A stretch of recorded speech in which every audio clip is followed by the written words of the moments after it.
who I'm dressed up as. So this year I decided to kind of go full tilt with it. I am dressed up as the Scarlet Spider. I made this mask, one second. I can't see with it on.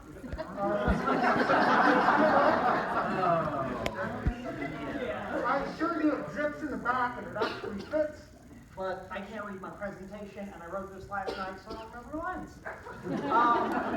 So anyway, you may be asking yourself, who is the Scarlet Spider? His real name is Ben Reilly, and he is a clone of Peter Parker. He has the same memories as Peter Parker, thanks to like arcane science and stuff like that.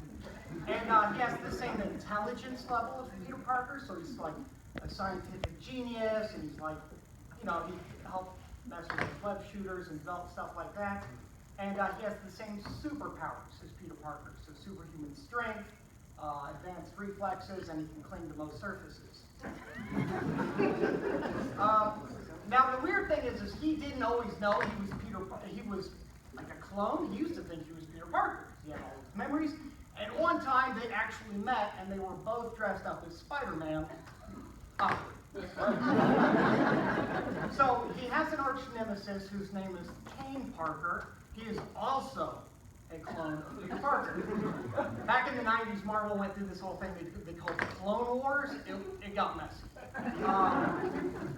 So Kane is a clone, but he's like a crazy one. Like, he's a little broken and stuff. Like, he real crazy. Like, he uses his spider clinging power to like melt people's faces. That kind of crazy. And but the Scarlet Spider is, you know, different than Spider-Man, even though he's a clone and genetically identical. He had to leave New York because you can't have two spider guys running around. And so he just kind of like traveled the world for a while he was being hunted by Kane, see previous life.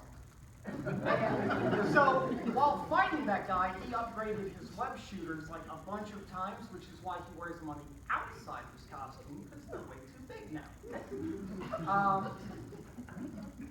And so in the comics, he ends up dying and getting resurrected, like a lot.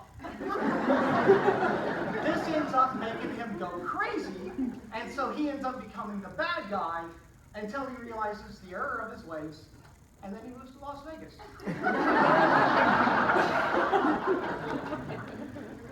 The end.